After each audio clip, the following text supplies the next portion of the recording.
know say once na Sierra water I dey drink and they give me family, me at it cold because I know say na the best water na the country. For more information, call 077 600 000. Pan quality, we na the best. It's not water we good for you. It clean the clear for you. Sierra water, it is so good.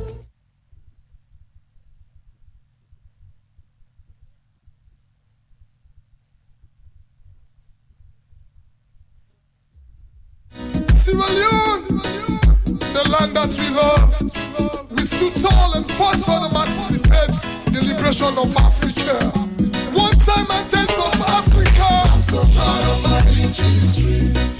I'm so proud of my rich heritage. Sierra Leone, the last empire of Africa. One time and taste of Africa. Thanks so much for West Africa and Africa as a whole. Thanks so much for West Africa, Africa as a whole. So proud of my rich history. I'm so proud of my rich heritage. Sierra Leone, the last empire of Africa. One time and test of Africa. Thanks so much for West Africa and Africa as a whole.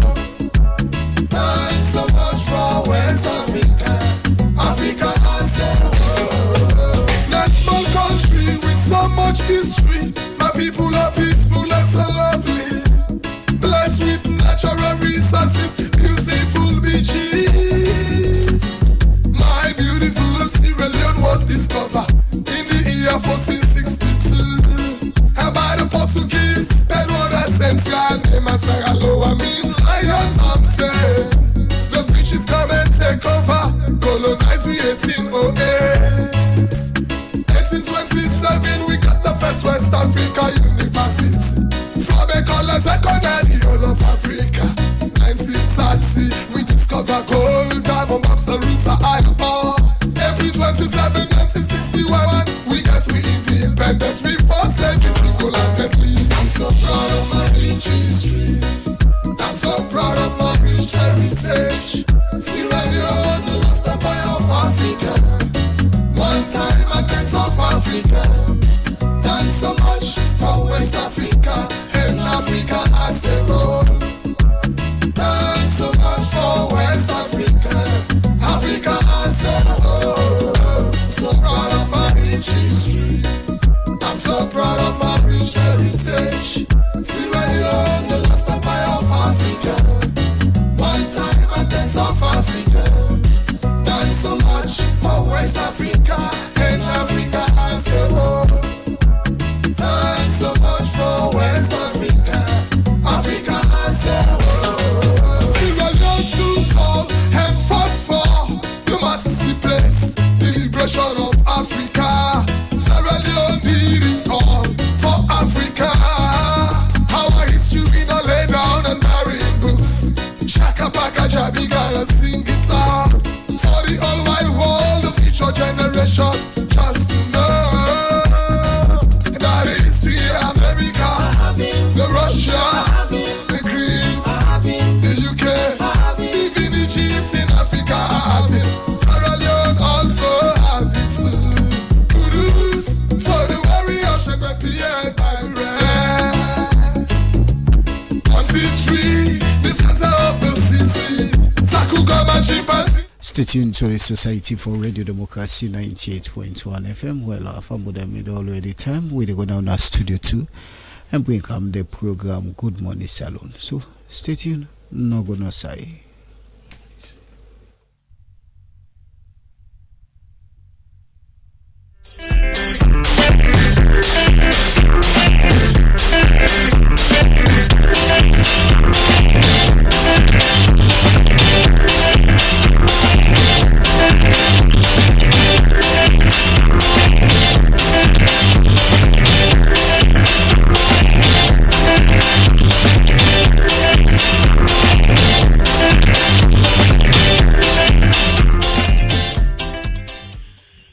in New Englandville studio, good morning and welcome to the midweek edition of the program Good Morning Salon, where they come to you from the Society for Radio Democracy 98.1 FM.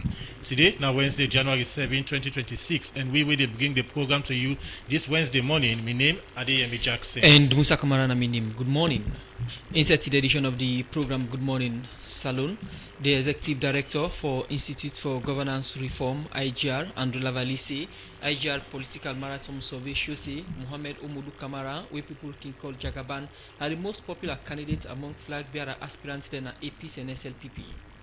Some bike rider them na Freeton Doris concern say the executive of the bike rider union don't add their daily ticket fee from 2 to 5 leones. And today inside the program, Radio Democracy, go talk to the consular chief na the U.S. Embassy. We go talk about the work and the current U.S. visa situation for Salon people. Well, this and other story then the inside the program plus we go talk to the coordinator of operations na the Anti-Corruption Commission, Patrick Sandy. We go talk about one investigation we ACC do now na the Salon Immigration Department on allegations say then they give diplomatic and service passport to people we not deserve them. Members say you're listening to me live on www.radiodemocracy.sl and Alio Rock Metal Group, the sponsor of Radio Democracy for bringing the Good Morning Salon program come to you, powered by AfriCell. You're listening to me from across the country from we partner radio stations them, Radio Shalom 89.5, na Koinaduga Falaba District, Radio Malen 88.5, Radio 1J101.3 na Pujon District, Radio Kolente 90.0 na Cambia, Radio 105.5 na Kailaun, Vopad Radio na Waterloo, Voice of Sando Radio 95.7 na Connaught District, Voice of Karine na Kamakwe on 98.0, Voice of Masoro Pujon District, Advocacy Radio Potloko District, Radio Katbami on 106.7 na Tonkolimba, and at FM on 95.9 na Moyamba District. The program na Good Morning Salon, you can be part of the program by way you go send message to the number 077-981-981 or go now we get the Democracy Facebook page. Also you go follow the program live, drop your comments or questions on the issues that we will discuss inside the program today. The program na Good Morning Salon. We start for look at issues. We go now the APC party. We said the National Publicity Secretary for the All People's Congress Party, CDI Atuni, say by second week August this year, the APC party will pick them flag bearer for the 2028 election. He talk this to Radio Democracy where he talk about the internal party election where the APC party will start for all February to August this year. We said they will pick constituency, district, regional, national officers them and flag bearer of their party. Well, CDI attorneys talk more to Cherno Jallo inside this interview.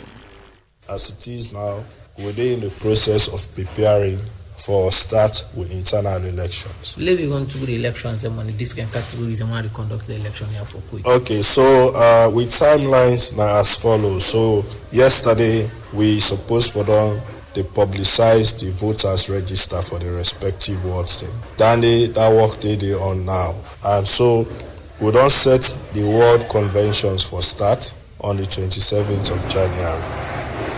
So after that one day, when it don't complete, whether people in petition or not, we for don't do all our process there and then don't deal with petitions, and then we put together the list we get for comprise the delegates list for go participate by the constituency elections.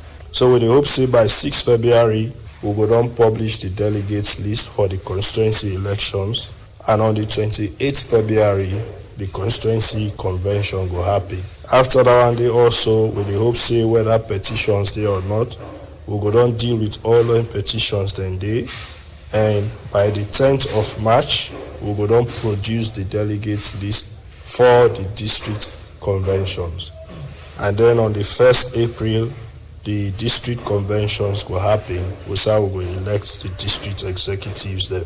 We also feel say after that, by the 11th of April, we will able to publish the delegates list. We will do the publication for the regional conventions. We will go elect the regional officials there. And then district, constituency, and regional elections, they include also with diaspora branches. And then that same 11 April day, we get other bodies them we established by the constitution, the local council group, former councillors, National Union of APC students, former APC MPs, persons with disability, other affiliate groups them. All their elections then they happen the same day. So by May 3rd, we go do the elections for the regional executive. Then after that, with the hope say we get 3 organs then our party. We get the Women's Congress, we get the Veterans Congress, and then we get the Young Congress. So then self-your elections will happen the same day. But for them, we go publish their own delegates list by 7th of May. After the one and then now, we prepare for the National Delegates Conference. We get 3 months in between the time where they do the last convention, whether the regional convention, to the National Delegates Conference.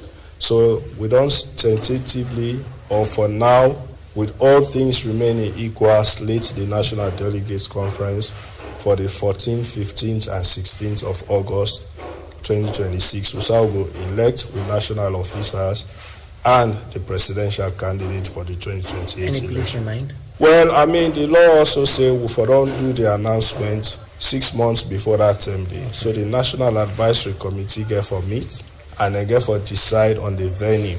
Then, so anybody who want for see something amended in the Constitution by the 8th of May, you for don't submit the proposal for that amendment day. And then we also get the deadline for submission of objections. So when we publish the national delegates list, people then go, they will go out object, people then go, they will go get issues. So if you get objections, you get right for submit them.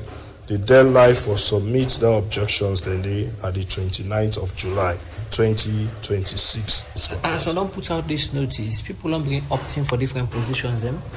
Well, that are the next thing we'll get for going to now. Outside the party go formally start for request for let people submit applications for the one we want for vie for different offices. As it is now, all of the one who they see, especially with regards the flag bearer aspirants, plenty don't they express interest. People in there, of course, who don't they express interest for run for other offices them at different levels, national level, constituency level, district level, but now they can't formalize everything because we've been await for done with the PPRC part, whether they now the national law now govern we don't do that aspect there. So now we go into the internal aspect of things. We say the National Secretariat through the IEMC go begin now for ask for applications. Even when I not make request it, but to see information there to now see 100,000 or 100 million or millions for candidature fees for flag bearer. This not true? Well, yeah, candidature fees there for every position. What will be they send the rules to the PPRC? Now one of the things and they will go with the rules. So we set out them fees then they. In fact, even in the last election, their fees then they been there also. We not been touched them. They be higher for the last election. PPRC reduced them because they were allowed in line with the national, amount with the ECSL be the request. But yes, candidature fees there for every position where people they run for at the party. And for the flag bearer, 100,000.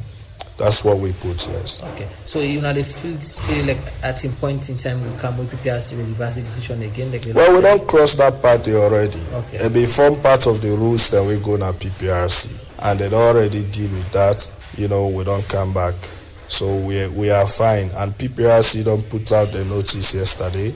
They don't make it very clear, say, can go ahead, and they're not open for receive any more objections, especially relating to the rules we don't publish.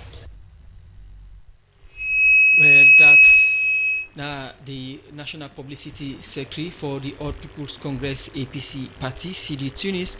They talk to Cherno Jallo inside that interview day. The program is still listening to our Good Morning Salon, where they come to you from the Society for Radio Democracy 98.1 FM. As you get from one Pawi headline today inside the program Good Morning Salon, where they talk to the consular chief na the U.S. Embassy. we dey talk to the consular chief na the U.S. Embassy. They can talk about the visa process and the operation of in office. Well, for sake of that, I want for welcome na the studio Queen Lawrence, the consular chief U.S. Embassy. Good morning and welcome to the program. Good morning, Salon. Okay, people we don't they follow issues gonna say on December 16, 2025, the Donald Trump administration be issue proclamation 10998, we restrict and limits the entry of foreign nationals for protect the US, and one of the country that we affected by this na Saloon. In January 1 this year, this ban being begin. What in this mean to Saloon people, or mean for Saloon people we want go to the US for go do different in them? And within the role of the consular unit, now the U.S. Embassy make we get Queen Lawrence. Now the program we don't add the consular unit of the U.S. Embassy since September 2025. Once again, good morning. Good morning to you. Yes, and we are looking at the operations of the consular unit at the U.S. Embassy today in the program, and also looking at the visa restrictions and bans. What does this mean, and where does Sierra Leone stand in terms of lifting these restrictions, and what the consular unit is doing with the government of Sierra Leone? But first of all, I want to wish you Happy New Year. Happy New Year to you. How has it been? It's been fantastic. It's been a good year so far. The 2025, 2026. Yeah, very short, few days, but so far, really happy to be here in Sierra Leone. Really happy to be celebrating the new year. Okay, when they talk about the consular units at the U.S. Embassy, for many people, they only think that the role of the consular unit is only giving out the visas. For you, as the chief consular officer at the U.S. Embassy, what are the roles of the consular unit at the U.S. Embassy? I really appreciate that question because it is important to educate your listeners about all that we do in the consular section as part of the U.S. Embassy here in Freetown. So the way that I talk about our work is three different services. First, our primary services are for American citizens who find themselves traveling, living here in Sierra Leone. So those services include passport services, anything from individuals applying for their first passport to replacing a passport that may be lost or stolen for some emergency travel. We also register the births of children who are born here in Sierra Leone to a U.S. citizen parent, which is also a very really enjoyable part of my job. We also assist Americans in crises. So whether an American passes away here in Sierra Leone, or there's an emergency such as they're a victim of crime, we stand ready to assist them in that time of crisis. I'll take the opportunity too, while we're talking about crisis, to promote our Smart Traveler program, Smart Traveler enrollment program called STEP. If there are any American citizens out there listening, you have the ability to go on our website to register for that program. And that program just allows us to communicate with you, the American citizen, in the time of crisis, but also outside of a time of crisis. We often push out updates that are important for the American citizen community to know. The other elements of our work fall in the visa category, so I'll split them into two: immigrant visas and non-immigrant visas. Immigrant visas, I think your listeners know, are visas by which facilitate the immigration of individuals to reside permanently in the United States. So that's reuniting parents with their children. That's bringing a spouse to the United States. Some examples, some primary examples. And then the last service that we provide is non-immigrant visa services. So that's traveling for tourism, short-term business, and the like. We look at the visa issues. You said you provide service for the United States citizens here in Sierra Leone, and most times these embassies overseas do provide travel guides and security details for citizens or U.S. citizens traveling to different countries. Does this fall under your role? Yes, it does. So American citizens and non-American citizens as well have the ability to visit travel.state.gov. It's where we put travel alerts advertised on the U.S. Department of State website. But as I also mentioned, the Smart Traveler Enrollment Program, the STEP program, that is another way that individuals, AMCITs, and non-American citizens too, we don't discriminate. Anyone can sign up for STEP, get travel alerts but that's specific to Sierra Leone. And if a U.S. citizen wants to come to Sierra Leone, you are now the consular chief, and ask your department about the situation in Sierra Leone, what would be your advice in terms of the citizen traveling to Sierra Leone and residing here, in terms of security and other issues? Sure. So we do post these alerts, like I said, on travel.state.gov. They're also available on our website. To not use jargon or inside speak, as we call it. We are aware that Sierra Leone and the United States have very close ties between people, primarily family members, diaspora in the United States, for example, and that American citizens do often travel here. Right now, the festive season, we know that there are a lot of Americans traveling back here to visit family. We would just advise people to exercise the same caution as they would traveling most places, major cities in the United States, for example. So while Sierra Leone is not under any sort of urgent or critical travel restriction, we just always ask people to exercise caution. So keeping, making sure your passport is in a safe place, make sure that you are adhering to local laws. These are just as good advice no matter where Americans are traveling abroad. We will come to the visa restriction very soon and what needs to be done from both sides. Still under your functions as Chief Consular at the U.S. Embassy, you've explained part of your responsibility is to provide services to U.S. citizens. Apart from U.S. citizens, you are also responsible to provide services to non-foreign nationals. So let's look what are some of the services in terms of non-foreign nationals? What are some of the services you do provide to them? So when you mean non-foreign nationals, can you clarify? Include Sierra Leoneans, for example. Okay. So we provide visa services to those individuals. We provide visa services to nationals of Sierra Leone. We also provide visa services to third country nationals who are resident in Sierra Leone. So someone who has a residency permit, for example. We are permitted to provide visa services to them as well. Consular operations for the U.S. Department of State are really a global operation, and that is especially true when it comes to American citizens.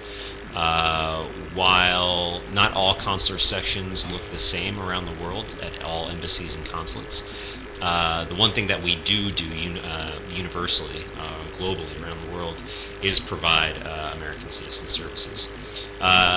When it comes to visas, as I said, it's a little bit more localized, focused on nationals of Sierra Leone and third country nationals who are residing here and have a resident permit here in Sierra Leone. Of course, you have the different types of visas you normally provide. Let's say, for example, Sierra Leone want to travel to the United States of America. You have a student visa, which is the FM, and you have the exchange visitors visa, which fall under J, and among others. Now, there has been concerns from people who normally go to the U.S. Embassy here in Freetown for visas. Let's say, for example, the DV lottery and etc. One of the concerns that many times the consular section or the U.S. Embassy normally turn them down. in terms of issue out visas to them. So in this process, what are some of the things you look out for before issuing out visas to someone who may want to travel from Sierra Leone to the United States? Sure.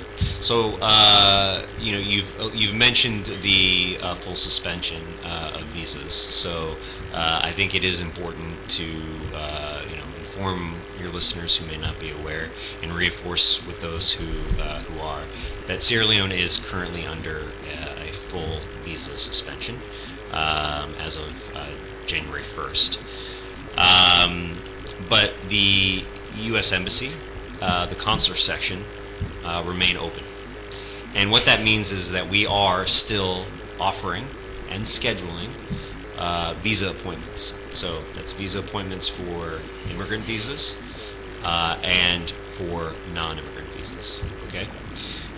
In terms of how someone qualifies for a visa, the United States has many different visa categories. So being able to focus just on one, focus on how generally someone qualifies for a visa, we don't have the time to go into that now. But what I can say is we advise and are advising any individual looking to travel to the United States to visit our website to make an appointment. If it's a immigrant visa and someone has an active immigrant application, we are encouraging them to continue to proceed with their appointment. As I said, the consular section remains open. After this interview, I'm going to go right back to my office and conduct interviews for the remainder of the day. And then that's also, like I said, especially true for our priority work, which is providing American citizen services. We're always open and standing by 24/7 to assist Americans. The program Good Morning Saloon, they continue. They come to you from the Society for Radio Democracy 98.1 FM. In case it's just the join today inside the Good Morning Saloon, they talk to Queen Lawrence, Consular Chief, U.S. Embassy Freetown, and they talk about the role of the consular unit or section at the U.S. Embassy and the current visa situation with Saloon people. And we look at more of that inside the program. It only starts for talk about the role of the U.S. Embassy and also the visa within the issues. Now we get for count to that, but earlier you spoke about your role in ensuring that you register or cater for the welfare of U.S. citizens in Sierra Leone. Do you have a database of U.S. citizens currently in Sierra Leone? So our Smart Traveler Enrollment Program is a system by which Americans voluntarily, U.S. citizens, and as I said, non-U.S. citizens as well, we can't and don't discriminate in terms of who is eligible to register for this program. But that is the system by which we communicate with American citizens or whoever is enrolled in the program. So in terms of database or any sort of like tracking, I want to dispel any rumors out there. This is more, the way to think about it is an email listserv. It's the way that we contact when we have a message to communicate to the community. Maybe it's a message about severe weather, a severe weather event that will take place here in Sierra Leone. We're obligated to share that information with individuals registered from the Smart Traveler Enrollment Program. We're obligated to share that with American citizens, and that's one of the ways that we would communicate that information. Obviously, we have social media and our website where we would also communicate that, but the Smart Traveler Enrollment Program, the STEP program, is our premier program that we use to communicate. The name na Queen Lawrence and in the consular chief na the U.S. Embassy in Freetown. They take me through some of functions that they do na the U.S. Embassy continue for the between the program na Good Morning Saloon. Inside the program we they take one part with headline story. Also some bike rider them na Freetown don't raise concern say the executive of the bike riders union don't add them daily ticket fee from 2 Leon to 5 Leon. Then bike riders they raise this concern inside one interview with the democracy for sake of one protest with then do Tuesday, January 6th, na different part in Freetown. Then talk more to we reporter Janet Masako inside this interview.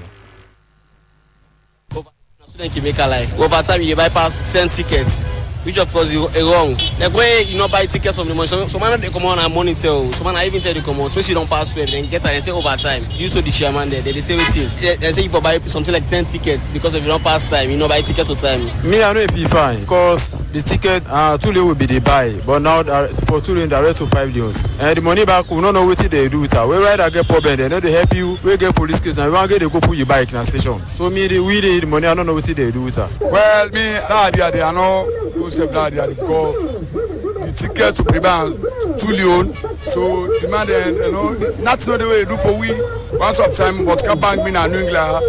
So it meets me, it be there by the accident. So it must come bank me. No, that's not the way they do for me. I even go under operation. This increasement of these tickets be issue. They really take you unaware because some of you don't know nothing about this. I be facing like when they say union. Nothing way we all for come together, mobilize people, and they put it together, they sensitize we. From there on, they able to forget from we. If we're able to continue with that or not. But they just cut off from our cut on we unexpectedly. Yesterday Monday, I wake up now, count down, come into the ticket now 5 years. And this you know they tell well. So we say about no, what are the way forward? Whose benefits get forget from this increasement of these tickets? Up to now, we don't got no idea yet. So now make where I see some of they said they want for come on and go to back to park. Me say I support the idea. For long, what's the idea? What's the way forward? The union, the responsibility of the union, that for take care of, for example, if the accidents occur, you get any issue, problem, enjoyment, you divide the union. But like we know the benefit not from that thing.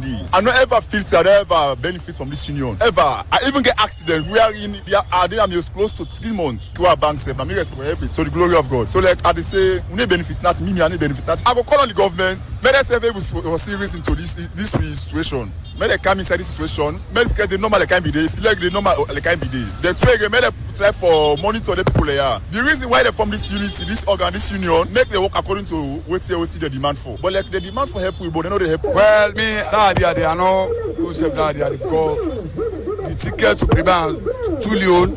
So the man you know they do for nothing. That's not the way they do for we. Once of time, but can bank me and New England. The union, the child lady when I union, the work. So it meets me, it be there by the accident. So it must come bank me. No, that's not the way what they do for me. I even go under operation. If I saw you do operation, I go back. Then check me belly, then check what I take go down. So that's not the way the do for me. Say I'll come out with you. Say well. So where I then is that say no easy ticket to 5,000. Where they don't inform we, they don't even tell we. So now special business. So me, I know buy that lorry. Me, I make a talk as I no go buy that ticket. I don't say if not too low, I go buy. Because why? The union, I ever be the government. You forget who said the board. We see or agree for that 2 million. They send out to 5 million. Me, I know. Me, now me for brand this out. I need buy tickets. But from yesterday to today, some man they say you know they buy the tickets. Me I buy the law because all who say they park and I don't that street. He me say the union man they be go they say. For law grip at that point, they say no buy ticket, then get what you don't plan for we. But not lie, you don't tell they lie for we. Then that's what they talk talk there. When the time is not saying no do for we. So you see? Me I know it be fine because the ticket too late will be the buy, but now for too late direct to 5 days. And the money back we don't know what they do with her. We rather get problem, they know they help you. We get police case now. We want get they go put your bike in a station. So me the money I don't know what they do with her. Well, waiting the more me they happy to government any each other. Do ya let them help the rider then because we not get job for doing at this country. This bike riding no more with the hope, no more with the support of family. Some of we will be responsible. We get woman, they will get picky then. You know, without bike riding, we not go do nothing and we not go get nothing. So do ya let Papa government help we. You know, easy to we. The police there, the money we, they be more by the money every day and night. If you come here, you go to Asa, Mama, you know go get Alafia. The money you, the police they back the money we. You know, easy to we. Really, Mama. So that. Well, this price really is or put the bike rider then we not glad. Why police the money we, the money the money we. So we not really happy for that the way they don't do so. Bike rider, you get a problem, they don't help you. They do nothing. The money way then they take out, we don't know what they do the money. So really na the problem and the right now. Well, still while the flies go there, like cannot more be there. That too late will be the buy the ticket. Fly still, let they will sign no more be there. Because of increasement, me not see no which because right now, like they really more now we for get workforce for the day. It's not really easy. Down there right now the ticket they don't go increase and 5 to 5 million. It really can go right now. You know easy. That na voice of some bike riders them na Freetown. They talk to we reporter Janet Masako inside an interview there outside and raise concern say the national executive of the Bike Rider Union don't add by the daily ticket fee from 2 Leon to 5 Leon, where distance say the Hamburg then walk. But the program na Good Morning Salon. Inside the program now we go for this break. See, I will last camp on this farming business. Now, in no more they make profits. It's all like na debully gets where they work for. But blopper you comping. But that's not fine pan business. But that's for waiting. I don't know why we don't take pan this business. No, they get better. And we just come, they shine like a woolly. That's go. And they do well, but you not feel say, me sister them. Not so debully I get so. And the way I they manage me profit after I don't sell me farm markets. Now, una they see me, I they shine by this farm business so. Boss here, you get this fine secret, you not tell we you sister them. Now I dey try for tell una so. Where I don't sell me farm thing them. I know they spend like how una they spend. You musu. Now new ladies bag you come out buy so. You dey trust for buy any new clothes we come out. All time una they spend pass how una they make them. Me now, I dey save. I dey cut me cut according to my size. For LP Pandis, now make local commercial bank with in partner them. They don't start this financial and digital literacy campaign for farming community them, where they help you for manage your budget, learn you how for trust, and plenty other awareness there. We go make your business grow more and more. Save today for you tomorrow and buy. This message they come out from Wokel Commercial Bank and UNCDF in partnership with Government of Sierra Leone with funding from European Union.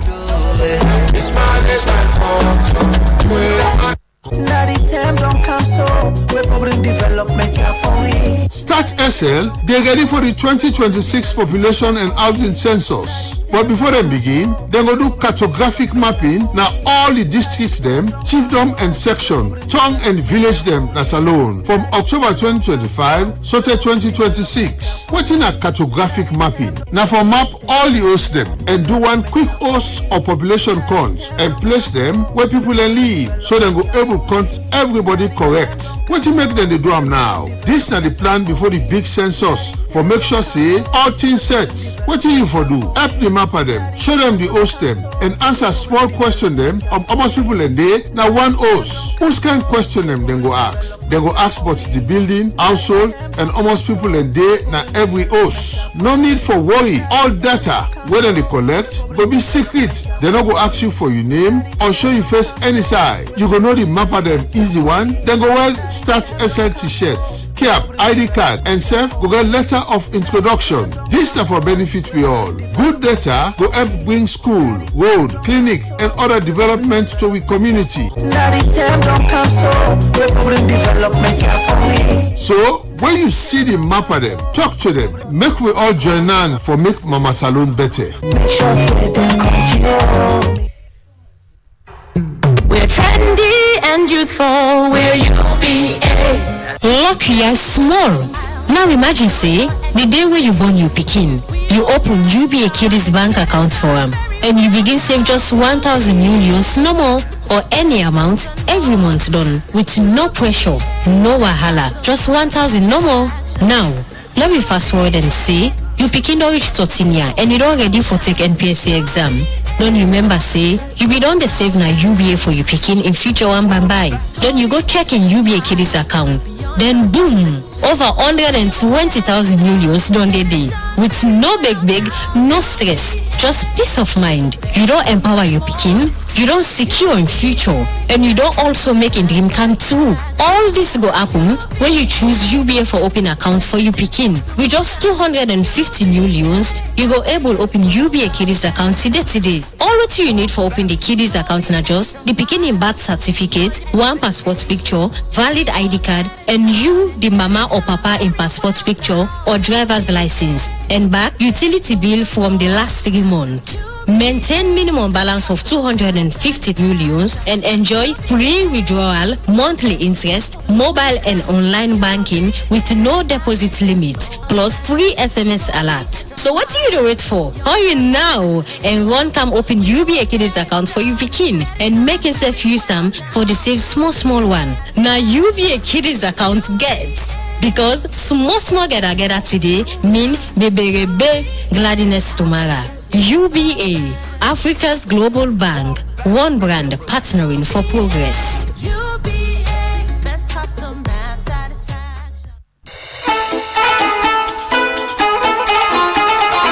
This na bomba promotion. UTB don ready for your back-end customer dem. This na the UTB Ramadan promotion. Wetin you dey wait for? And for qualify for this promotion easy. All you need for do na for send or receive money through UTB Copper or for any money wey you receive from UTB through Western Union, RIA, MoneyGram, BNB, you stand chance for win big inside this promotion. E no tap dey o. Same way so, you can invest through fixed deposit or with treasury bill and still stand chance for win babala prize dem from Union Trust Bank. So you see, UTB don make am easy for you. This na special Ramadan for UTB dem special customer dem. UTB Ramadan promotion. UTB, the better bank.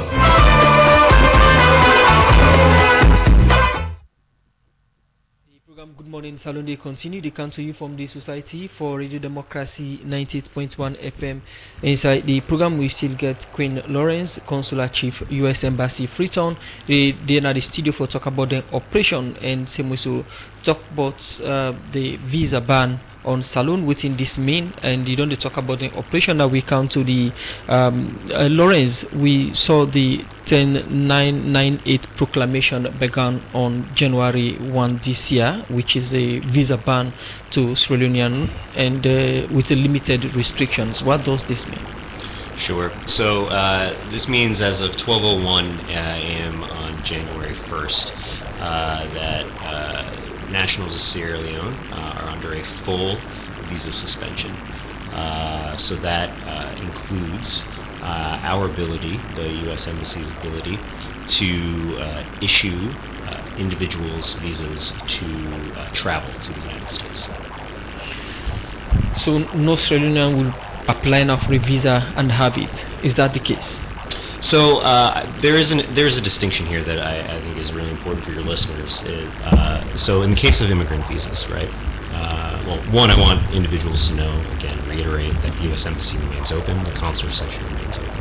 Okay. In terms of immigrant visas, immigrant visa process is a long process.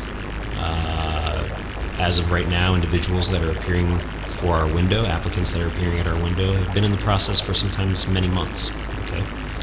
And the interview is a step in the process, but it is not. It doesn't mean that the visa will be issued the same day as the interview. Okay. So we are encouraging immigrant visa applicants to continue to come to the embassy for their appointments that are scheduled, because, like I said, this is a process. Individuals have paid for a service. And part of that service is the interview, the evaluation, right? So we are evaluating many different aspects of an application, an immigrant visa application. And you, the applicant, are coming to consult with us and get our assessment of the application. And we provide feedback during that interview process. So for individuals who are looking to immigrate to the United States and hope to immigrate to the U.S. in the future, who have immigrant visa appointments, my message is to continue to move forward with your appointment so that you have more information leading that appointment than what you have today. So if Australia is under visa ban and you are encouraging people that have an appointment with the embassy to go to the embassy or the consular units for a visa interview, what's the possibility of them having this visa? Okay. So what that means, so as I said, we evaluate applicants a variety of different criteria when it comes to immigrant visas. You're correct in that the ban precludes the U.S. Embassy from issuing immigrant visas at this time. But there are other criteria that individuals need to meet in order to be eligible for the visa category for which they apply. Okay? And the only way that someone is going to know whether or not they are eligible is to come to the embassy, to meet with a consular officer, and to go through the interview process. Doesn't that ruin their chances for the future? I would actually argue the opposite. So I would say that part of the process, the evaluation process, is providing feedback to the applicant about missing documents, okay? What documents we can accept, documents that we can't accept. That's information. Information is power, right? So there are the message that I want to leave with your listeners is that moving forward with your appointment, moving forward with your interview with the consular officer, you may not be able to walk out of the embassy with a visa, but that very rarely happens. What you do walk out with is information on how your case, your immigrant visa case, can be complete, can come to completion, and an officer can reach a decision on whether or not you are eligible to take this. You keep asking Sierra Leoneans to go to the U.S. Embassy, to the consular section for visa appointment, but Sierra Leone is under visa restriction. To make things clear, can you confirm whether it's a full ban or does it affect certain categories of visas? Okay, so it is a full suspension. Full I can confirm suspension. it is a full suspension. So what does this mean for Sierra Leone? This means that at this time, the U.S. Embassy is unable to issue visas to nationals of Sierra Leone. Okay, but that does not mean that we have closed our operations, or shut down our operations. Okay, I know it's a little bit of a tough distinction here, but the presidential proclamation precludes us, okay, out of U.S. national security interests from issuing visas. Okay, but that does not mean that we are going to stop appointments. We are encouraging people to come in because, as I said, there are many steps in the process, particularly in the immigrant visa process, of qualifying for a visa. Okay, the interview, where it is not the first step, it is not the last step either. Okay, so individuals should continue to come in for their appointments, should continue to present their documents to a consular officer, and answer the questions truthfully, and allow the officer to evaluate their application. Okay. After evaluation, what next? So when an individual comes in for an immigrant visa interview, the consular officer asks a series of questions, evaluates their documentation, and then provides them feedback around any outstanding documentation or any outstanding information that the applicant may need to present to the officer. Okay, an adjudication does not happen. A final determination on that application does not happen until the officer has all of the documents and all the requirements have been met. Okay, so that is why I'm encouraging folks to come in, and I'll just get back to where I started with this, is that individuals who have been waiting many months for their visa interview. They've paid a lot of money in some cases. They've already paid for the interview, so they should come in. They should meet with an officer, and that officer will treat them with dignity and respect, and will give them their assessment of their case. Okay. Sierra Leone has been placed under a total ban, visa restriction ban by the United States government. Again, let's look at some of the reasons or the factors responsible for this. Sure. What are some of the factors?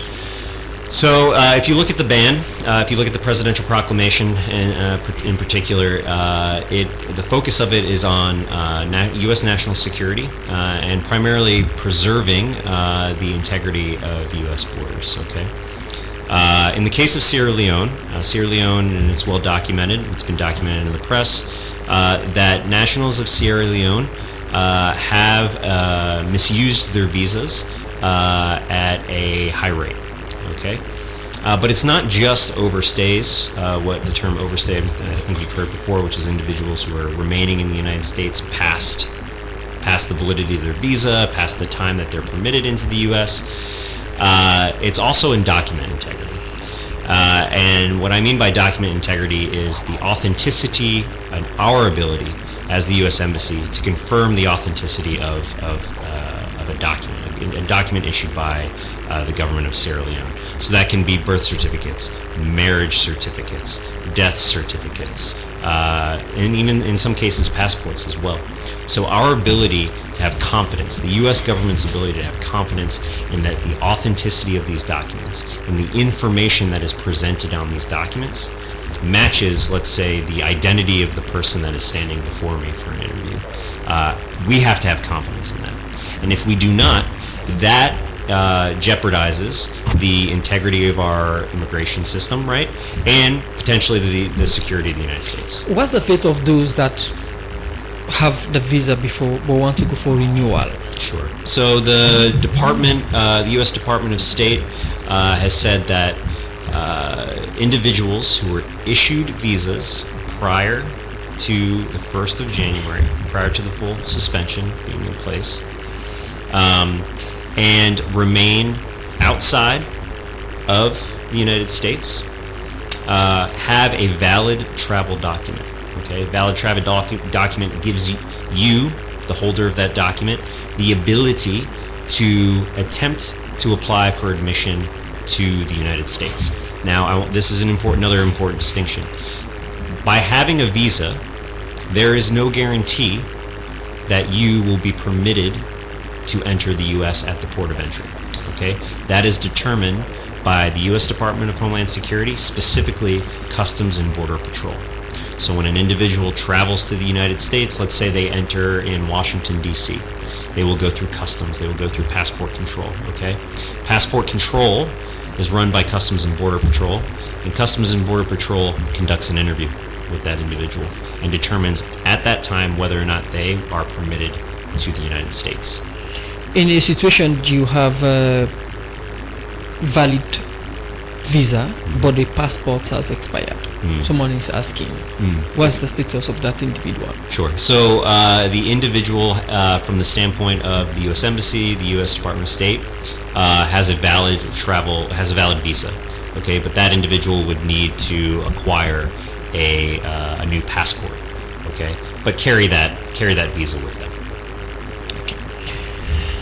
We have relatives, or we have people, students who are in the United States, business people, and also families who have relatives in the United States. Now, Sierra Leone has been placed under a visa restriction. Does the visa restriction affect this set of people? So you're talking about a number of categories there. So I hear a little bit of immigrant visa category potentially, and a little bit of categories for non-immigrant visa. So let me actually take the non-immigrant visa categories first. If you are a national of Sierra Leone, you have a U.S. visa, and you find yourself in the United States, okay, it is your responsibility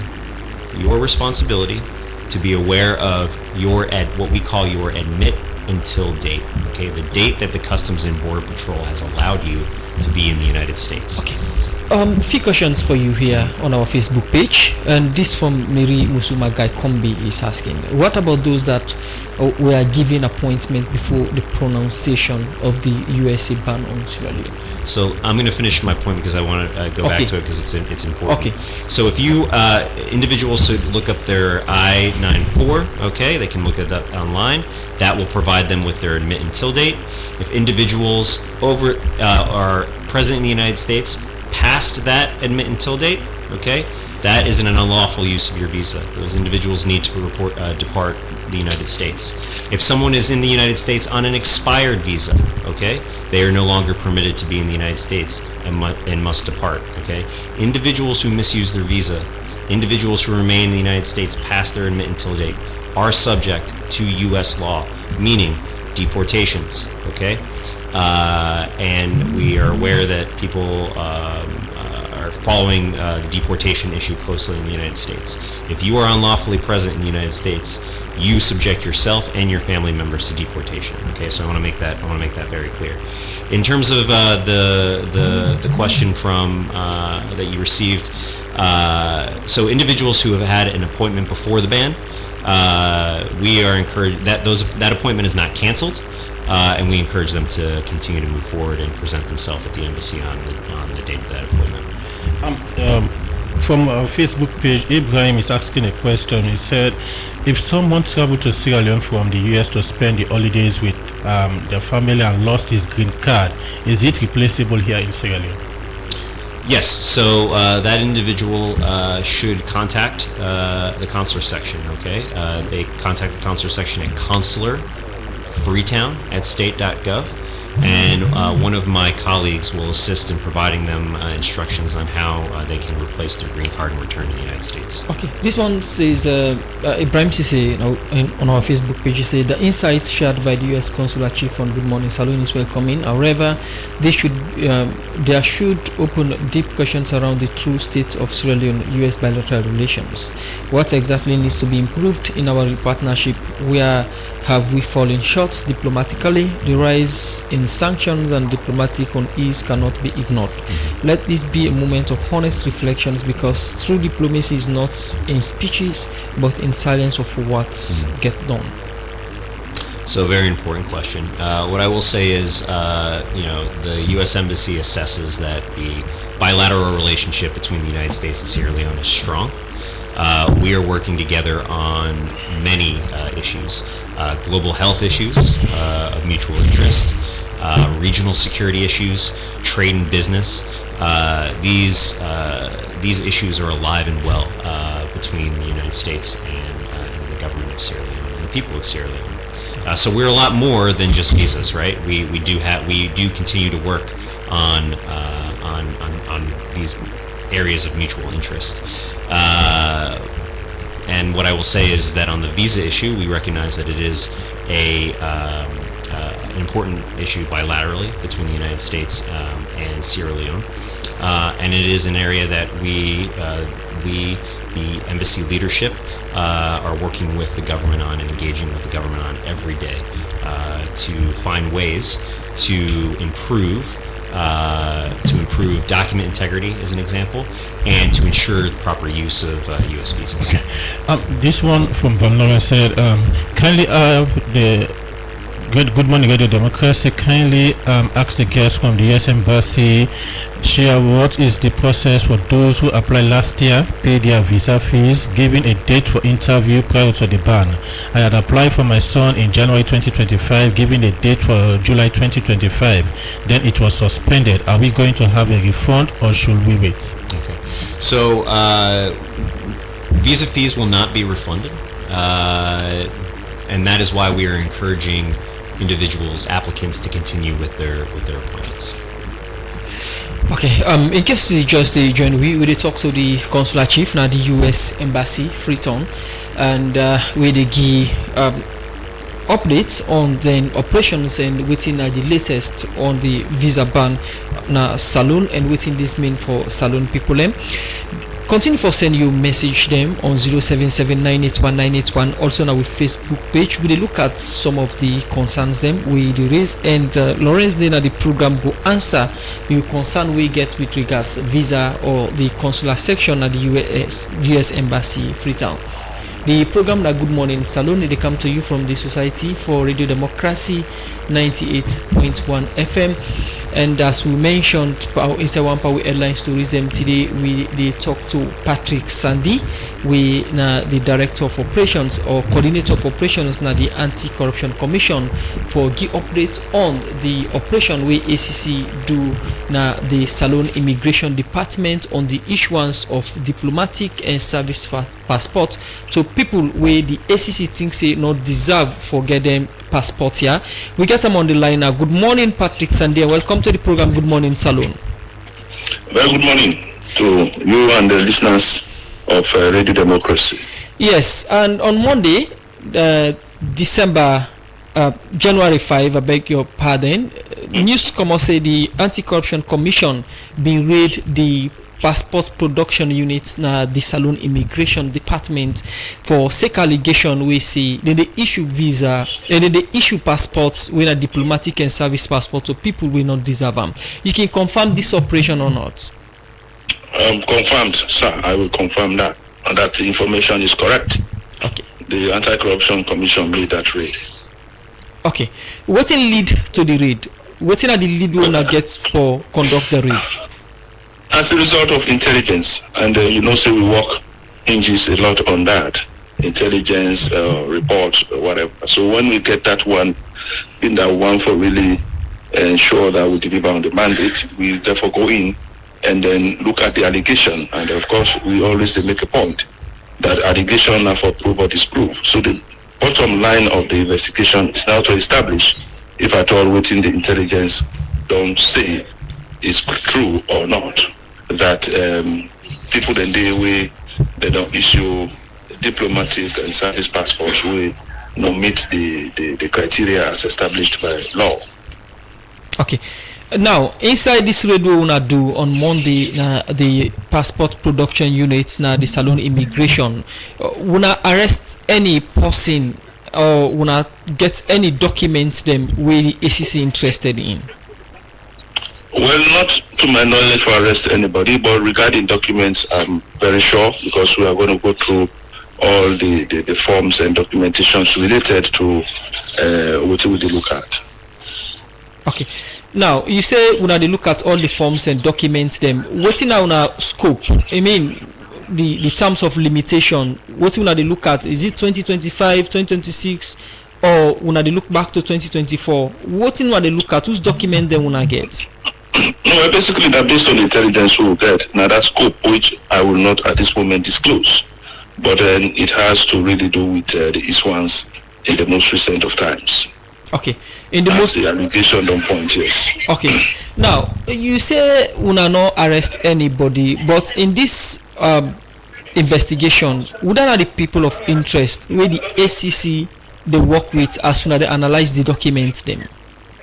Well, basically, as we go into it, we will make disclosures to the public as to who and who. But of course, say there is a process involved in terms of issuing passports with na diplomatic or service. So at the end of the day, we are looking into it, and wherever we see some things are not clear, then we can get the people in. But at this stage, we know state clearly as that A, B, C, D are the ones we are looking at. But of course, we all know within the framework of the issuance of the passport stages then day, so anybody will sort of get issue for answer in the process of examining documents will then look at that person or consider that person for be of interest. But at this stage, none.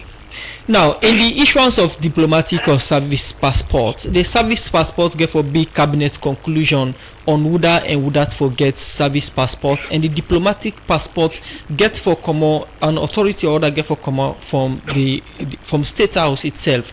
Una in any way don't inquire from the cabinet aspects of the issuance of them visa, them passport. Yeah. No, well, you see, Musa, let us don't jump the gun. What we do at this stage. We are at the preliminary stage of investigations, and we are very much aware as Abidjan State regarding the rules, regulations guiding the issuance of service and diplomatic passports. So at this stage, it's not about getting wherever. The investigation will have to do all of that. So let us not jump the gun at this stage. Let us wait and see, and then the investigators or the investigation itself will have to comb all of those where they try for bring. But we have not reached that stage at all. Tifa na the boss na the immigration department. We don't engage them on this latest developments. Well, I'm saying the investigation at the very initial stages. Okay. Where we need to get to anybody who will do so. Okay. Then. But I don't want to let we begin for talking to this person or that. The investigation will direct us where to. But at the moment we've just done the raid, we are to confirm, and then the next issues or next steps will be discussed or will be made public as we go along. Thank you very much, Coordinator of Operations na the Anti-Corruption Commission, Patrick Sandi. They talk to Radio Democracy Good Morning Salone on the raid where ACC do na the Salone Immigration Department, and according to them, they don't take away documents them where people fill for diplomatic and service passports. We then get intelligence say the people them where they give some of them documents are not deserve for get them or not in the category for get them. The program na Good Morning Salone they come to you from the Society for Radio Democracy 98.1 FM. Una they send una messages them on 077981981, also on our Facebook page. We can look at them, but Adeyemi look at more issues inside the program. We come back. The program na Good Morning Salone, and they come to you from the Society for Radio Democracy 98.1 FM. Before we start to look at issues, is continue for take issues inside the program. We come over to we studio guest when Lawrence we the Chief Consular the United States Embassy na Salone. Still under the visa restriction, is there any timeline or conditions which can be met for a possible lifting of the visa ban? Sure. So where I cannot provide a timeline on when if the full suspension will be lifted, I think it's important for us to focus on the discussion that you just had with Mr. Sandy, right? That was in discussion of the wrongful issuance of diplomatic and service passports. Okay, that's a concern of the United States. That is a prime example of what we mean when we mean document integrity. Okay. So I think it's important for listeners to focus on that. Listen, in terms of document integrity, in terms of partnering with the government of Sierra Leone on this issue, refining documents, getting documents up to standards, meeting international security standards for official documents. This is a long process. This is not something that happens overnight. Okay, but the U.S. Embassy stands ready to partner, as we have on many issues. Like I said, regional security, global health, trade, business. Partner with the government of Sierra Leone on areas to improve document integrity, document security, and to give the United States more confidence that the documents that we do receive, that we rely on when evaluating individuals for visas, are credible. Now, you said we should now look at, or you're concerned about the interview that we just did with Patrick Sandy, wherein they are alleging that people are having diplomatic and service passport that don't deserve it. Mm-hmm. And when it comes to document integrity, we have the government institutions that are responsible for that, and we have the NCRA that verifies documents, and sometimes there is this argument whether or not you have access to the data of the NCRA. Do you at the consular unit have access to NCRA's data? So we are the only way that we can be successful in our work at the U.S. Embassy across a range of issues is if we do so in partnership with the government of Sierra Leone. Okay, and consular work is not excluded from that. When we have questions about documents, okay, there is not a database that we can access to authenticate that document, because that is the property of the government of Sierra Leone. So we rely on our partnerships, our relationships, okay, to authenticate documents that we may believe are either fraudulent or where we think that information may not be accurately reflected on those documents. And that's all done through partnerships. The stronger our partnerships with the government of Sierra Leone, the quicker our ability to resolve any questions that we have on documents, and the more confidence that we will have in the integrity of the documents. Under this ban that Sierra Leone is under now, what's the treatment or preference for those with diplomatic or service passports that are designated by the states to represent the country and the U.S., whether in conference or in any function? Sure. So official visas to individuals traveling for an official government purpose are not subject to the suspension.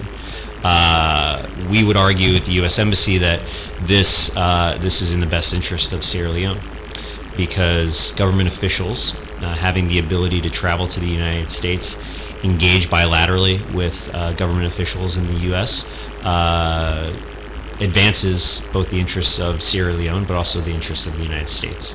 That's a primary method by which our countries communicate and our countries negotiate and our countries come together to build partnerships in areas of mutual importance. What my colleague earlier asked with regard having access to data in terms of verifying or clarifying information a particular Sierra Leonean may have given to the U.S. Embassy.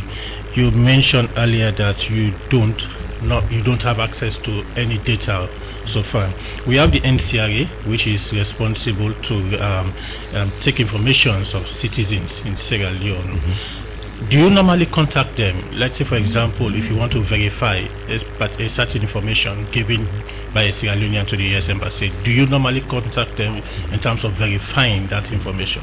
So I'm not going to get into our methods on how we actually confirm or verify documents, but I will say that we have many contacts across many ministries and government organizations. Including NCRA. And we have the ability to call upon those contacts if we need assistance in resolving any issues involving our work.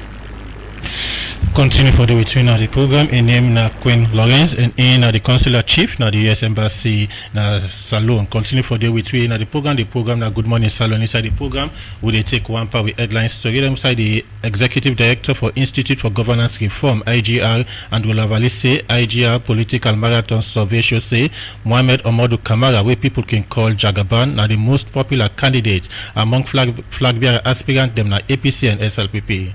Andrew Lavali talk this is our engagement with Institute for Governance Reform all with the media for pull the first edition of the political marathon survey where they do on internal democracy na APC and SLPP, and also survey on who that na the leading flag bearer aspirant among the two major party them.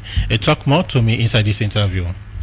Well, also the two main projection number we do a survey on internal democracy, and we think it's important because if we not get internal democracy right, we're not going to get this country right.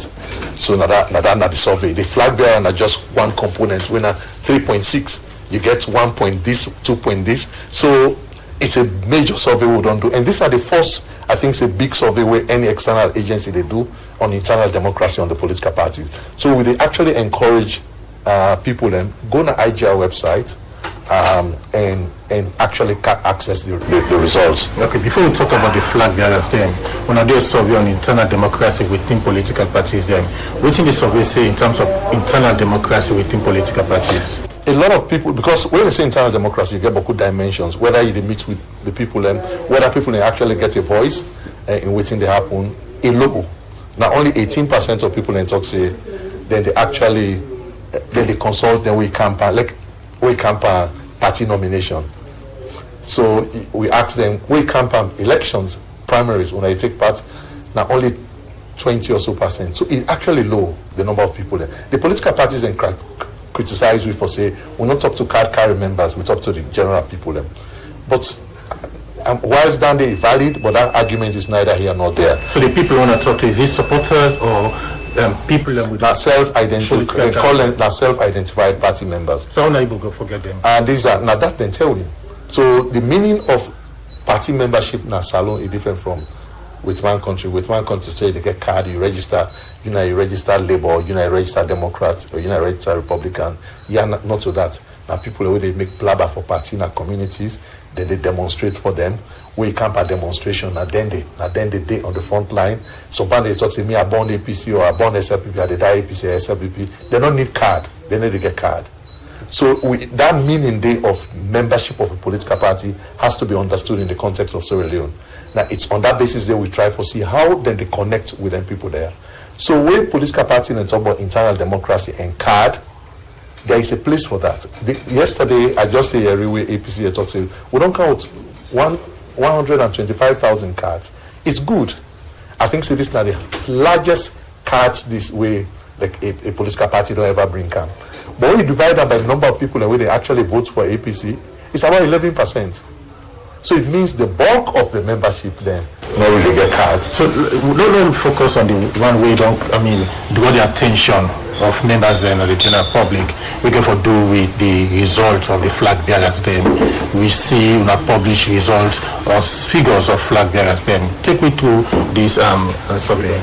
We take 26 people then.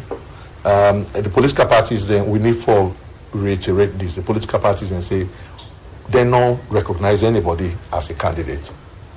So what we do, we just scrape from the internet and newspaper publications and on our radio, then we do people that want to interview.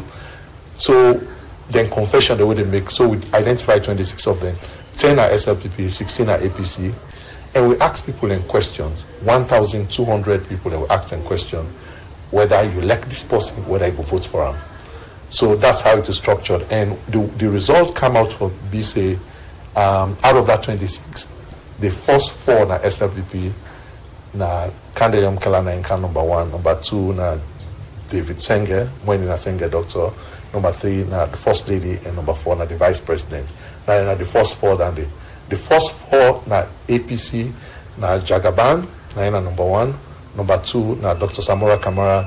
Number 3, now the former vice president, Sam Sumana, and the fourth one, now Cherry Koko, where now the former deputy speaker and the former deputy flag bearer. But Jagaban happened to be the only candidate to get above 50% on likability and electability. So that the results show. But this is not just round 1. From when these things come out, these results come out, one concern where people don't raise that the method we wanna use for get the figures here, because you get other candidates as well where people go say don't the trend, but among the top 4, not fortunate for the among the set of people. Well, you go trend on social media, which is fine, but what we do, we actually deploy boots on the ground. So, and we use statistics early on, then sampling frame for look at enumeration areas, and we select from the enumeration areas the households. So if I may really, candidates can look at this and learn from them. Because sometimes inside politics, you always hear it from people that we want from you. Very popular and all man like you and that. But if I for let you take independent assessment like this, for let you actually know where you stand and let you know how they even spend your money and how they use your resources. One they say maybe a method or tactics IGR they use for show or give projection of the outcome of the delegate elections that we get for take place. This is not a delegate election, not to delegate elections. So anybody who asks me that, they will say that they actually read the reports, because this is not an opinion poll of delegates. The opinion poll they do na self-identified party. Well, anyway, this get for influence or the outcome of the delegates conference for the I don't know. But because the marathon get for continue, I don't know if this is an influencer. No, it means not get for pull another report. Yes, we get for not to one no more, we get for pull many other reports. Political parties they don't begin getting delegate conference, and also they plan for all election for flag bearer. So how soon the next reports get for come out? No, I think we always meet as IGR. We get consensus. I don't know. I cannot tell you for certain. So what does this mean for country in democracy? It means that democracy could be stronger. It's for let we get that kind of baseline there where people in talk say we not participate, you hardly get them. This was an unknown. Now we don't know now. And the political parties then corrects we and we take them correction. We then talk say next time we actually go to not only self-identify but the actual party members, because they take part constitutionally by the party then standards. And we will compare always with other self-identified party members. So then comment them, they will take them into consideration. We get other comment them where we not think say them part of the research, because somebody do research, they left the research here, they attack this person here in name. It's like trying to say, I want let them keep quiet, let them not talk. So they will not even talk about the substance, let them talk about the person. So that one they will not comment on that. But within when political party then talk, I think that's something worthy of special notice. The Executive Director for Institute for Governance Reform, IGR, Andula Valley, they talked to me inside the interview. They say IGR political marathon survey shows say Mohamed Omodu Kamara, where people can call Jagaban, are the most popular candidate among flag bearer aspirant them na APC and SLPP. The program na Good Morning Salon, they come to you live from the Society for Radio Democracy 98.1 FM. They continue for look at messages there. But before we start to look at messages, then we go for this break.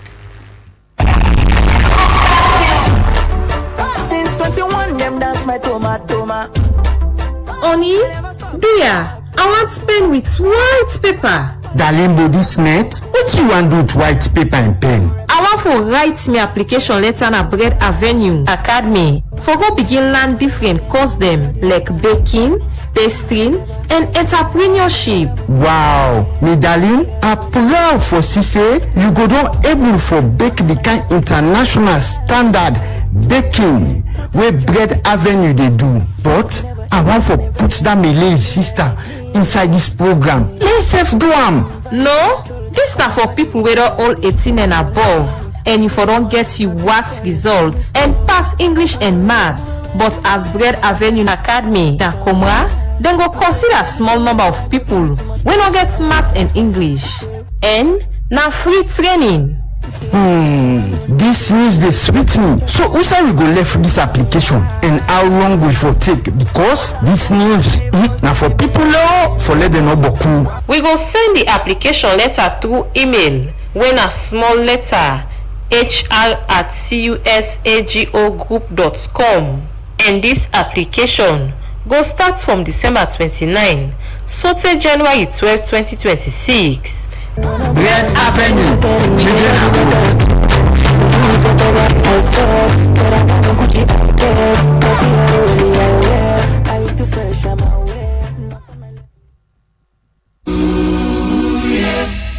Very, very many happy reasons.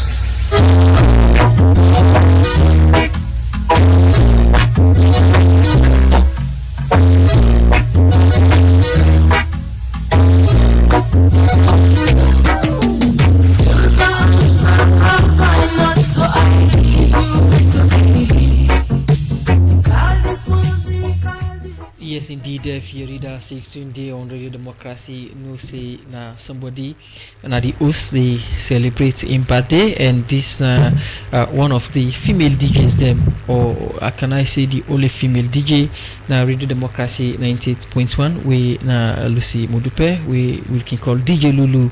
They celebrate in birthday today. Happy birthday as you celebrate DJ Lulu. As always, you know, at 12. Adeyemi.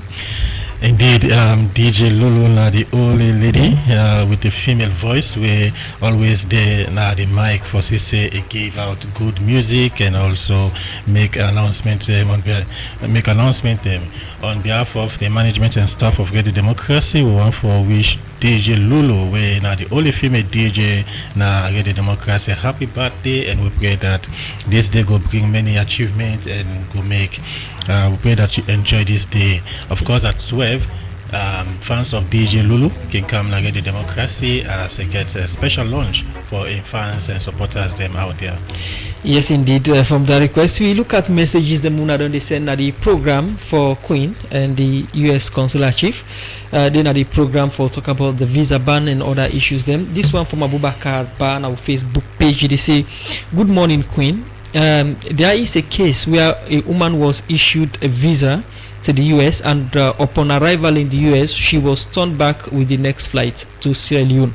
How? Why should such happen?" That's a question for you, Queen. So, we obviously don't have all the details of the case. I think I can, I want to go back to a point I made a little bit earlier about having a visa and being permitted into the United States. Okay, so Customs and Border Patrol are the ones who determine entry into the U.S. Okay, I think let's read the messages out, and you can take note of them and respond to them. Another one here is from Ezekiel Mansari. Say, what about those that was given a scheduled date or alternative for interviews, but due to the restriction unable to choose? This one from DMK say, was the government of Sierra Leone formally consulted or notified prior to the implementation of these restrictions, and what diplomatic engagement have taken place on this matter? This one now we 077981981 say, from your guest presentation, it's obvious that the ban appears to be total. This means there is no exception whatsoever. Money paid for visas are therefore non-refundable. We have a lot of messages, and we're going to read them out, but can you first respond to those that we have read out? Sure. So I'm going to assume that the question regarding choosing an appointment date is for a non-immigrant visa. That person should choose a date that works for them. As I said, we continue to conduct appointments and interviews. In terms of advanced notification to the government of Sierra Leone, this was done through presidential proclamation by President Trump. It was announced on December 16th. The president is the executive of the U.S. government and therefore has the power and ability to make these announcements and proclamations without consultation. Okay, and this one says, recently United States President Donald Trump has insights highlighted data showing that 43.6% of Sierra Leonean immigrant households in the United States depend on public benefits. This from Mark 10, New Englandville. Could this be one of the reasons for that, for ban or suspension? So there are a variety of different reasons. Part of what the proclamation states is U.S. national security interests, okay, the integrity of U.S. borders, and as well as document integrity. I think U.S. national security, U.S. interests is a very broad umbrella term under which activities such as this would qualify. This one from Abraham. Abraham is asking a question: what is the time frame for the visa ban, and if our government work with the U.S. in terms of agreement, will the U.S. president remove this ban soon as possible? So I don't know if and when this full suspension will be lifted. That's at the discretion of the President of the United States. But what I will say is that the U.S. Embassy continues to engage bilaterally. Ibrahim is asking whether if, let's say, for example, the government of Sierra Leone agree to the conditions set out by the U.S. government, will the visa ban be lifted?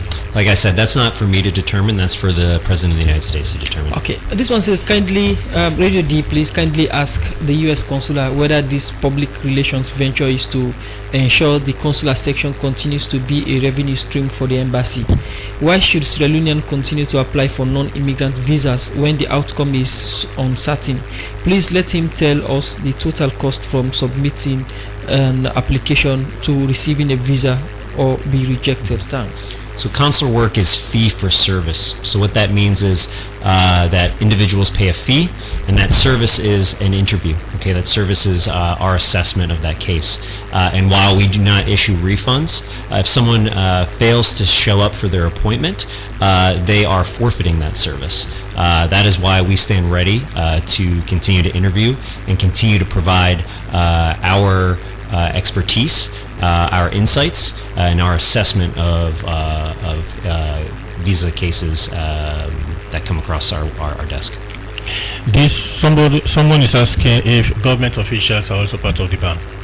Government officials traveling for an official purpose on an official visa category are not subject to the ban. Okay. This one says, I want to know what is the status of green card holders going to Sierra Leone. Green card holders coming to Sierra Leone. So if you are a green card holder in the United States and you wish to come visit family here in Sierra Leone, for example, you are permitted to do so and return to the United States. Okay, this one says, how does the U.S. assess the humanitarian, education, economic impact of such restriction on students, families, professionals, and law-abiding travelers with legitimate purposes? Sure. So we acknowledge the impact that this will have on individuals. I interview people every day. I see and witness the impact with my own eyes. But at the end of the day, the U.S. has specific U.S. national security interests.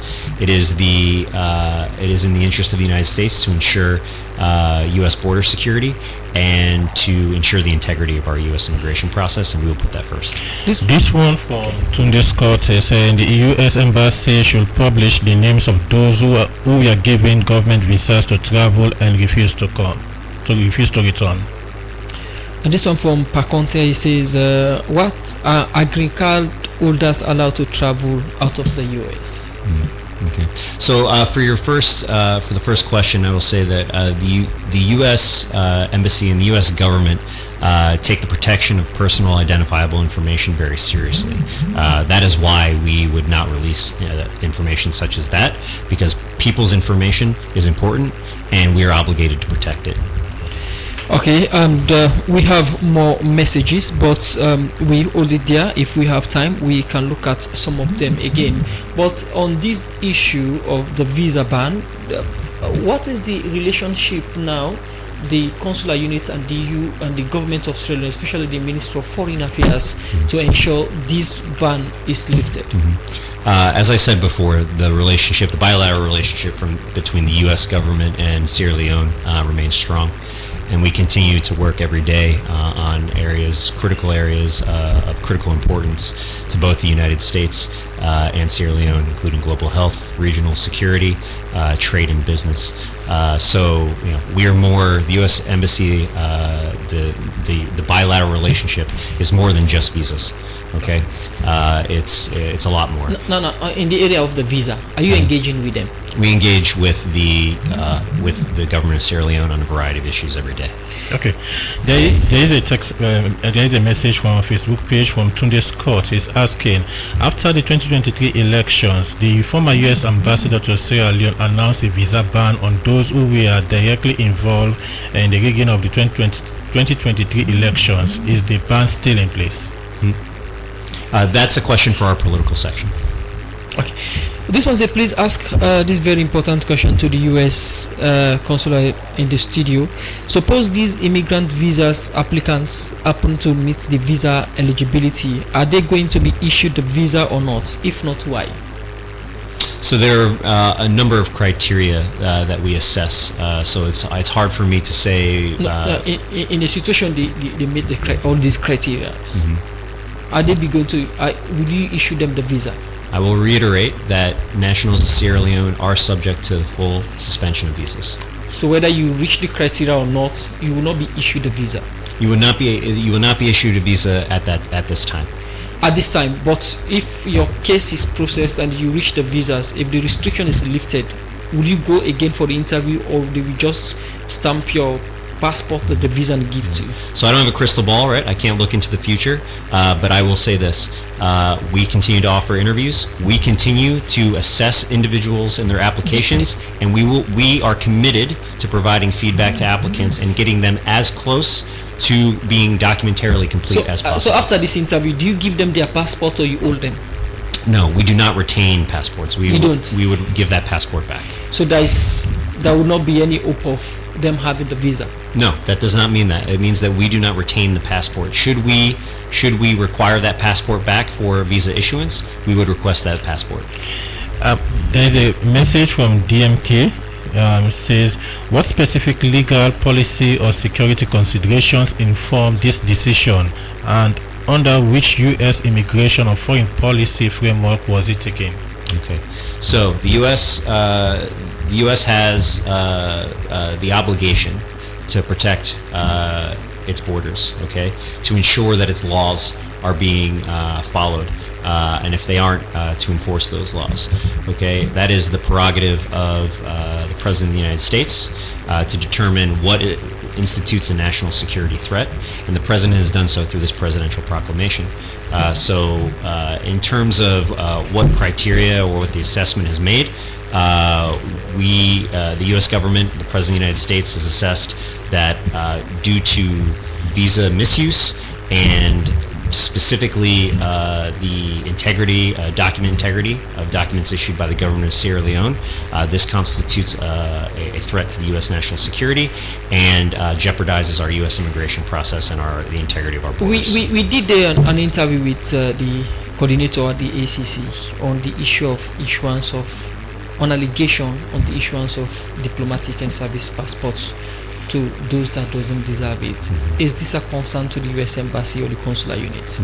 So I will say in general that the embassy needs to ensure and needs to have confidence that individuals in possession of passports, okay, deserve to be in possession of those passports. A citizen, someone presenting as a citizen of Sierra Leone, should be entitled to a passport document. Same goes for government officials or individuals passing those off as government officials. This, I would say, is a perfect example of what we mean when we say concerns about document integrity. So at this point, what do you think needs to be done from government side for possible lifting of the ban? So I don't have any specific recommendations. If you're advising, you have to ask for advice. The government of Sierra Leone has not asked for my advice. All that I can say is that the U.S. government has concerns about visa misuse. It has concerns about the integrity of documents, and that's in large part why I am trying to get out and spread the message that individuals should not be overstaying their visas in the United States, and the importance of document integrity. In that case, what is the level of collaboration between the consular section or the U.S. Embassy with the Information Ministry to raise awareness about overstay and also how to check your documents for you not to overstay? Sure. So I have engaged through a public event with the Ministry of Information, in partnership with the Ministry of Information, and I know that individuals from all sections across the embassy, including our acting ambassador, engage with many elements of the government of Sierra Leone, many ministries, many offices, in which visa issues come up. We want to say thank you for taking your time to be part of the program today, Good Morning Saloon, and we wish you all the best. Thank you so much for having me today. Appreciate it. In name na Queen Lawrence and in the Consular Chief na the U.S. Embassy na Freetown, don they take way through the work as a Consular Chief and also the restriction ban, visa ban where the U.S. put on Salone. One for say, plenty thank you for we be part of the program. I wish Louis you talk Creole now. You talk Creole? No, I don't. Not talking on. Yeah, I've only been here since September. You got to give me a little bit more time. Yeah. Okay, no problem. Thanks for joining us for today's edition of the program Good Morning Saloon. Well, now we're going to bring the curtain for today's edition of the program Good Morning Salon. Plenty thank you to our producer Michael Sambola with support from Mange Mansari and Yenok Kabia. Plenty thank you to Fatmata Samura, Mary Kamara Bangura, we make on our civil live now Facebook page, and plenty thank you to DJ Sugarcane for technical support. So till we meet again, me and Adiyemi Jackson say goodbye. And Musa Kamari say have a wonderful day. Bye bye.